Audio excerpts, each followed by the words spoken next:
Hey, how's it going everyone? It's Ben Foggins Media Corner back again with a brand new video for today. Welcome back to another movie review, aka After a Soul review video for today.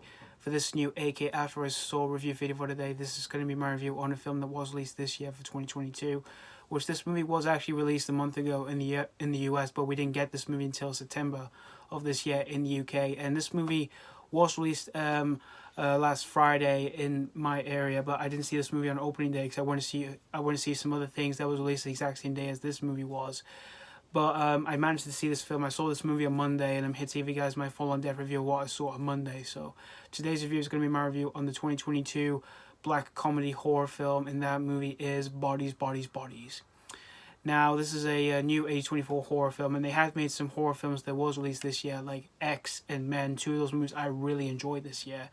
So for this new A24 horror film is that the story of this movie, we follow a group of 20-something-year-olds where they basically go to this remote mansion. They basically have a party during this whole hurricane storm, and while they're having a party, they start to play this game at the party, which is the title of this movie called Bodies, Bodies, Bodies.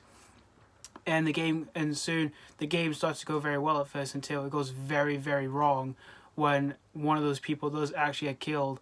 And so it's basically up to the bunch of other characters to try and figure out who could be the killer, if it's a he or a she themselves. So yeah, that's pretty much the story of Bodies, Bodies, Bodies. Now, I was really excited for this movie because, again, this is a new A24 horror film. And like I said, they had made some horror films that was released this year, which were X and Men, which both of those movies I really enjoyed this year. And out of those two, for my favorite one so far for this year, it's definitely X. I had a lot of fun with that movie when I saw it back in the spring of this year, and it's by far my favorite horror movie of this year. And like I said, and for Men, I do think it's a great movie, even though the last 50 minutes nearly made me feel uncomfortable. But I still had a great time seeing that movie on the big screen. And so for this new one, so for when it came to this one, when I did see the trailers and the posters for this movie, I was just immediately excited for this one. And I was surprised for the cast you've got in this film. You got some pretty young actors, new young actors of sorts like that. Which they have done well in recent years. Like you've got Amandla Stenberg, which you may know her from The Hunger Games. Maria Bakalova from Borat's subsequent movie film, where she was really funny in that movie. Davidson from SNL, which I think he's just absolutely funny. Ever since I started seeing him in like projects or films, I think he has indeed become one of my favorite comedians of this new generation, for the 2020s generation, because I was mostly introduced to him in 2020 really. And you also have as well in this movie Lee Pace, which he has done a few things here and there. And for the director of this movie, which it's hard for me to pronounce the name, but this is actually a very first film for the English language, because I researched about her background, that she has made foreign films, and so I was really intrigued to see what she can do for this A24 horror film. And like I said, this was released in September of this year in the UK, but while this was released last month in the US. But like I said, I did see this on Monday. I went to see this on a Monday, which was the 12th of September. And unfortunately, for my showing for that film, there wasn't many people on my screening, but there was just a little amount. There was a little few people there in my screening, but not a whole lot. But after walking out of this movie, I gotta say that A24, you have done it again here, because I had a blast with Bodies, Bodies, Bodies. This movie was just awesome here. There was one thing in this movie that really, really surprised me, is that this film kind of shifted the genre from being something what I thought it was going to be to something totally different. Because once after I saw the trailers, I was just expecting a black comedy horror slasher film that has violent kills and tongue-in-cheek humor.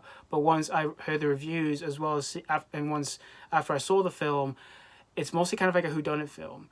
And for the whole whodunit take for this film, I thought it was really well done, because it's set in today's generation, all that, and while this film is set in the horror genre, this film does have a satire to its horror genre, which I really like the whole satire for this film. And it also adds something as well along with that, which has something to do with the internet, because this film does involve the internet in this film, because it's about internet friends and all that, and they all meet up with each other, and things go nice at first until it gets really sour and very toxic. Once the game goes very wrong, and then for these characters, they start to fall out and argue with each other, and then some more crazy stuff happens to them while they're still trying to investigate who could be the killer. And I really dug the whole message about the internet and all that, because you know the internet, for the internet community, it can be very toxic and very, very dangerous. And it is a really good, and it is a big responsibility in how to keep yourself safe from all of that, which I really dug the whole message of that in this film. And as for performances, I thought the cast in this film were very top notch here, because they all gave really great fun performances. Amandla Stenberg, she was really, really good in this movie.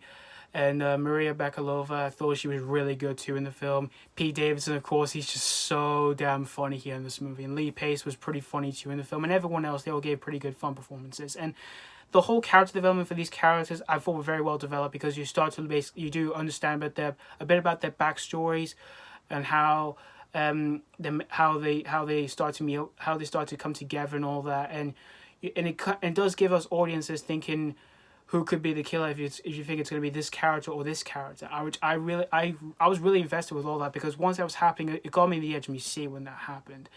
And the kills in the film, they were pretty bloody and violent in this film, but not like extremely violent, but it is kind of bloody in this. But this film is kind of bloody. And the comedy in this film, I would say the comedy is mostly tongue-in-cheek humor for the lines of dialogue, what the characters are saying and all that, which every lines of dialogue, I just couldn't stop laughing my ass off. And the direction by this director, for her first time making an English film, I thought she directed so well here. It looks so well made, this film. It's very well stylized, because I like some scenes in the film that does not involve the horror elements. Like there's one thing that stands out in this film, where there's one character who wears like these glow in the dark things, like you wear in bars, and all, like that you can wear one, like you can wear them around your neck or just your arms.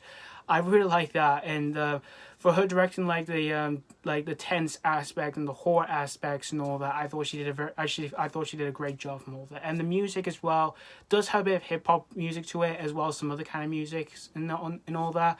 I thought the music in this film fit perfectly well for this movie. And the film never really dragged on. The pacing was paced so well, smoothly, and like I said, it never dragged on, since this movie's only an hour and 35 minutes. And I also got to bring up about the ending. Well, I'm not going to say what happens, but after watching the ending, I got to say this is definitely one of A24's most ridiculous endings they've ever done here. Because for what just happened, I didn't see that coming. And if you're willing to check out this film, you might have the exact same feelings, exact same emotions like I did once I saw the ending for this film. But overall, guys, Bodies, I had a huge blast with this one. It's definitely another one of my favorite horror films this year. But I don't know where I would rank this one if I would have to rank my favorite horror films this year. But this still is one of my favorites of this year. And it's definitely one of my favorite movies of this year. And if you're a fan of like horror comedy films, or if you're a fan of like whodunit films or the cast, I can definitely say you will absolutely have an absolute blast with this one. So that's pretty much all I have to say about Bodies. I'm gonna give Bodies 4.5 out of 5. As I said before, this is definitely another one of my favorite horror films of this year. But again, I don't know where I would rank this one if I would have to rank my favorite horror films this year, because for this year in general, for horror films, we had so many damn good horror films this year. But anyway, thank you guys so much for watching my AK After I Saw review on Bodies. And let me know what you think of this release, if you have seen this already, if you just recently checked out this film. Did you have a blast with this, or was this not really your popcorn tree? As always, thank you guys so much for watching, and this has been Foggins Media Corner signing off.